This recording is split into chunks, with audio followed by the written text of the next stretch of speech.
Alhamdulillah,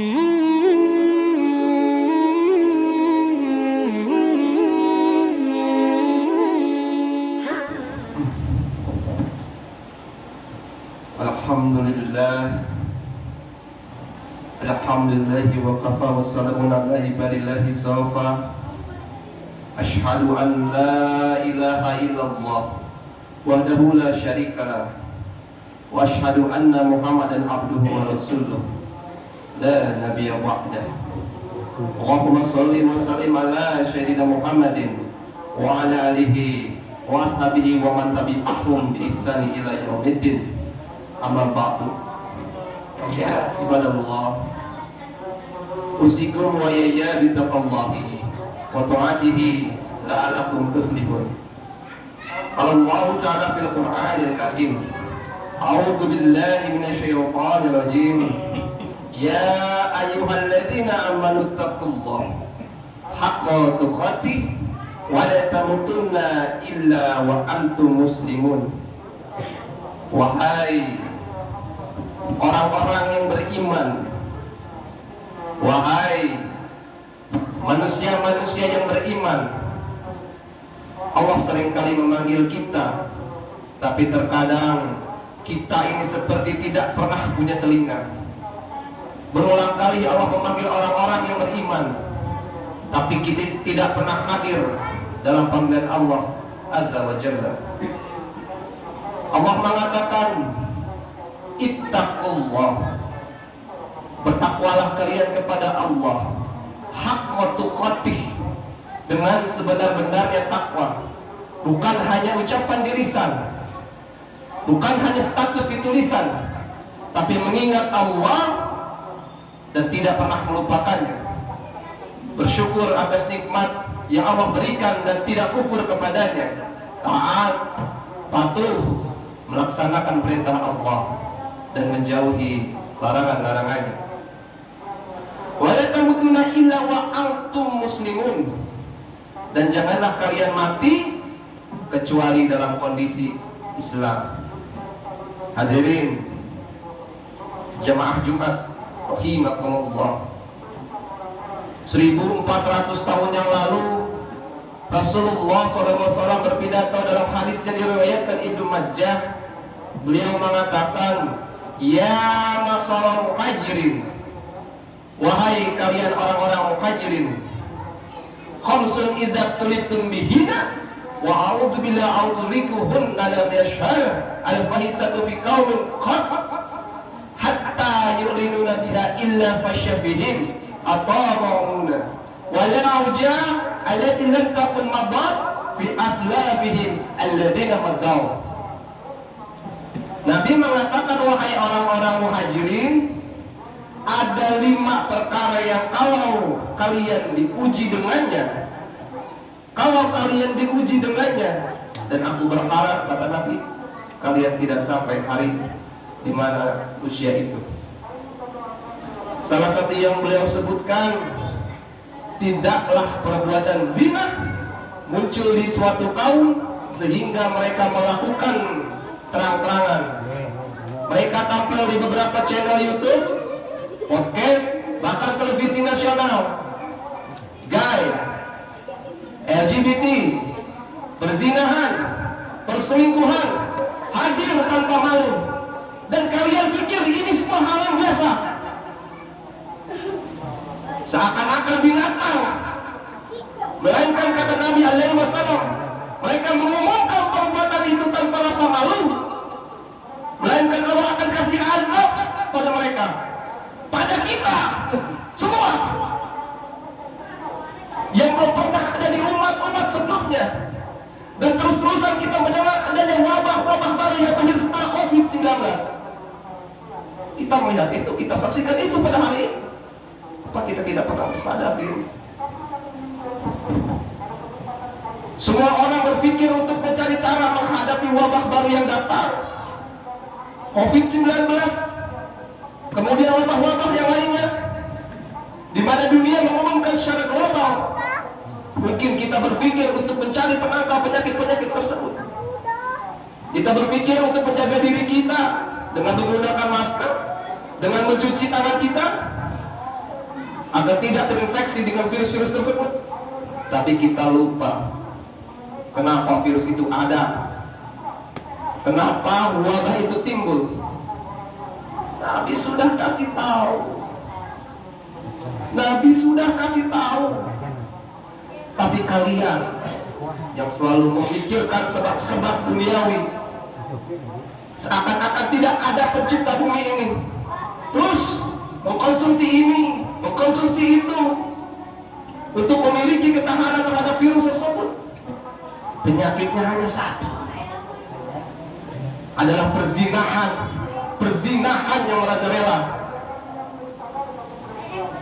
Akhir-akhir ini ada banyak anak-anak muda yang senang merayakan hari-hari Valentine, senang masuk dan bangga ke dalam klub-klub yang lagi trending topik oleh seorang pengacara besar.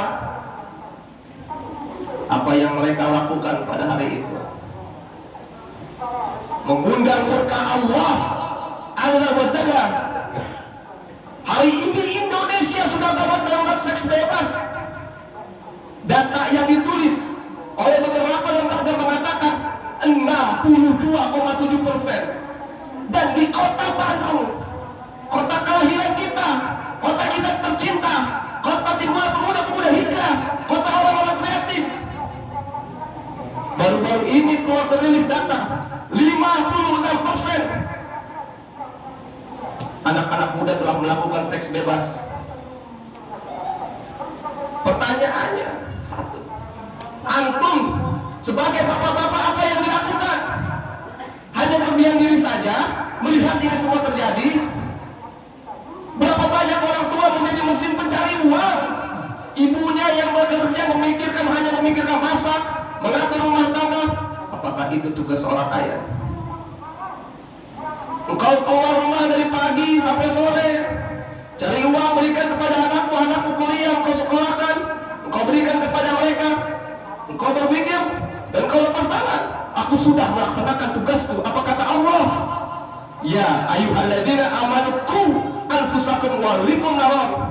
Wahai orang-orang yang beriman, jagalah diri kalian dan keluarga kalian dari api neraka. Itu tugas orang tua terbesar. Jangan biarkan mereka tenggelam ke dalam acara-acara yang dimurkai Allah Azza wa Jalla. Mungkin kita berpikir mereka masih muda, tapi engkau akan ditanya oleh Allah Azza wa Jalla, kenapa engkau biarkan anakmu kuliah dan engkau hanya memikirkan kirim uang buat mereka? Engkau hanya memikirkan berapa nilai yang mereka dapatkan setelah lulus. Engkau mau mereka kerja apa? Tidak pernah berpikir apakah Allah ridho dengan mereka. Dan klub-klub malam yang sekarang sedang in dan trading topik itu di kalangan anak muda, gaul perkotaan katanya, serta acara-acara anak muda yang katanya kebebasan berekspresi. Apa yang dibagi kepada mereka? Coklat, alat-alat kontrasepsi yang dibagi-bagikan, minuman-minuman haram yang ditembus bersama kawan-kawannya, seolah-olah itu sebuah solidaritas bersama untuk menghilangkan penat selama kehidupan seharian mereka. Bahkan narkoba, sabu, kokain, ganja yang mereka gunakan, mereka hisap, dan akhirnya berdua mereka bersama pasangan yang bukan muhrimnya dan melakukan hubungan seks. Kita berpikir seks itu sehat. Itu yang dipikirkan oleh orang-orang yang jauh daripada keimanan. Apakah menurut kita bahasan seks ini adalah tabu, sehingga sedikit dari pembahasan dalam pendidikan, bahkan pengajian saat ini yang membahas tentang permasalahan seks bebas?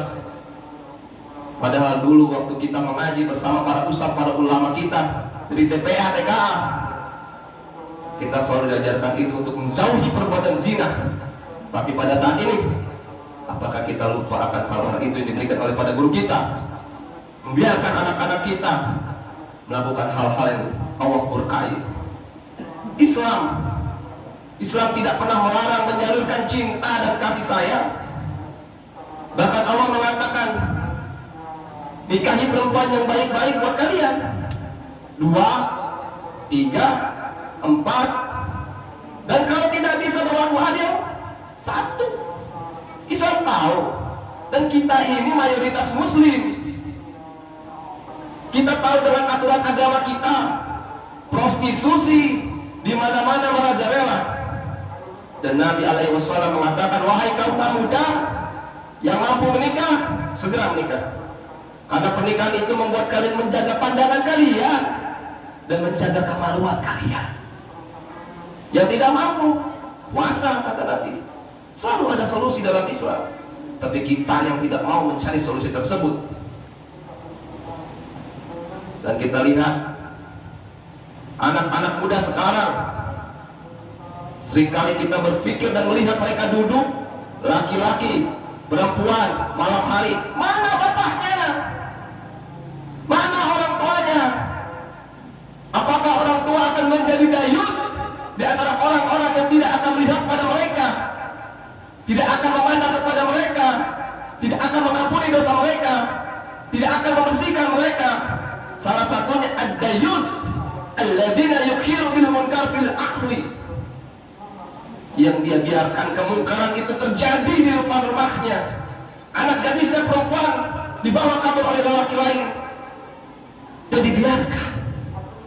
Lalu kita merasa tenang, merasa damai. Jamaah, masyarakat ini harus kita jaga bersama-sama. Bukan hanya ustadz yang menyampaikan, bukan hanya polisi yang bertindak, bukan hanya kita menyalahkan pemerintah yang tidak membuat peraturan dengan ketat dan tepat dalam permasalahan ini. Tapi kita semua juga mestinya menjaga negeri ini, menjaga kota ini, menjaga wilayah kita ini, agar jangan sampai azab Allah itu turun kepada kita semua. Dan kita tahu tidak ada dosa yang sangat menakutkan buat kita di dunia lebih daripada perzinahan.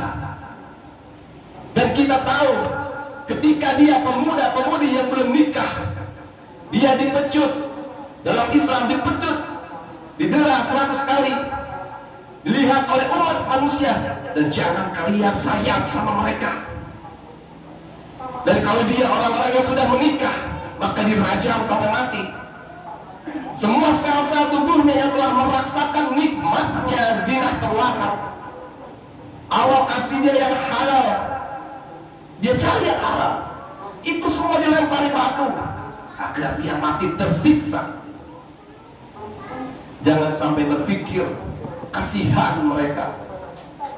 Iya, kita kasihan, tapi mestinya kita lebih mengasihani terhadap orang lain. Dan banyak-banyak orang di sekitar kita yang gara-gara perbuatan itu dibiarkan, azab Allah itu turun.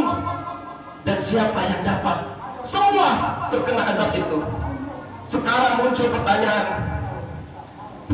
apa bahayanya bila berita perzinahan tersebar di tengah masyarakat?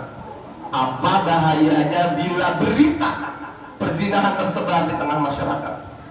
Bahayanya sangat jelas. Bila satu kasus perzinahan terjadi, kemudian beritanya tersebar, akan merusak tatanan masyarakat. Mulai dari keluarga pelaku sampai ke masyarakatnya akan tercemar nama baiknya. Dulu kita semua merasakan pada era itu, di mana ketika ada orang berzina, bukan hanya keluarganya, tapi desa itu tuh, kelurahan itu, RW itu, RT itu. Apa kita tak malu dan tidak pernah berpikir di mana dulu kita pernah melakukan itu? Bisa dibayangkan, bila berita busuk itu sering terjadi, maka orang akan memandang enteng perbuatan dosa besar ini. Bisa dibayangkan bila suatu bangsa sudah meremehkan perzinahan, maka jangan heran kalau zina tersebar di mana-mana dengan sangat luar biasa. Sekarang bagaimana kalau berita perzinahan itu disiarkan di media massa dan televisi? Pasti orang akan semakin menganggap enteng perbuatan tersebut. Sungguh luar biasa lagi bila perbuatan yang sangat pribadi dan rahasia itu sendiri yang sudah dilakukan terang-terangan, bahkan disebarkan gambar dan videonya, bisa diakses oleh siapapun termasuk anak kecil. Apa jadinya masyarakat kalau sudah begini keadaannya? Selanjutnya amat miris bila mendengar info entertainment di negeri kita, rating berita bejat ini sangat tinggi. Setiap kali ada kasus perselingkuhan para artis yang disuguhkan kepada masyarakat, seolah-olah perbuatan ini tidak dianggap bejat lagi, sudah menjadi hal biasa, tidak merawakan lagi, tidak memalukan lagi. Ibarat kata orang kampung saya bilang, habis gatal karena digaruk, habis geli karena digelitik.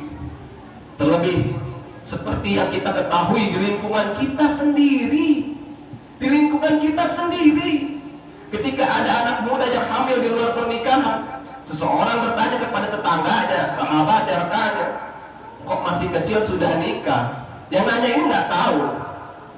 Sahabat tetangganya itu menjawab, biasa Kang, udah diduluin. Mereka bilang biasa, jinah biasa. Coba bayangkan di mana otaknya. Mereka bilang jinah biasa. Mereka sudah tidak pernah memiliki rasa malu, rasa takut kepada Allah. Kalau azab sebentar lagi akan tiba, dan kita sudah pernah melakukan itu. Bila kita membaca tanda-tanda zaman yang diberitakan oleh Rasulullah, apakah kita sudah sampai kepada masa terjelek yang diramalkan Rasulullah SAW? Pada waktu hari kiamat sudah semakin dekat, di masa itu perbuatan zina sudah dianggap menjadi hal yang biasa. Manusia tidak ada bedanya dengan binatang, dan zina adalah hal yang biasa. Itulah yang diramalkan Rasulullah SAW. Saya semakin sedih dan takut ketika memandang anak saya yang masih kecil, betapa berat masa-masa yang akan ditempuhnya nanti.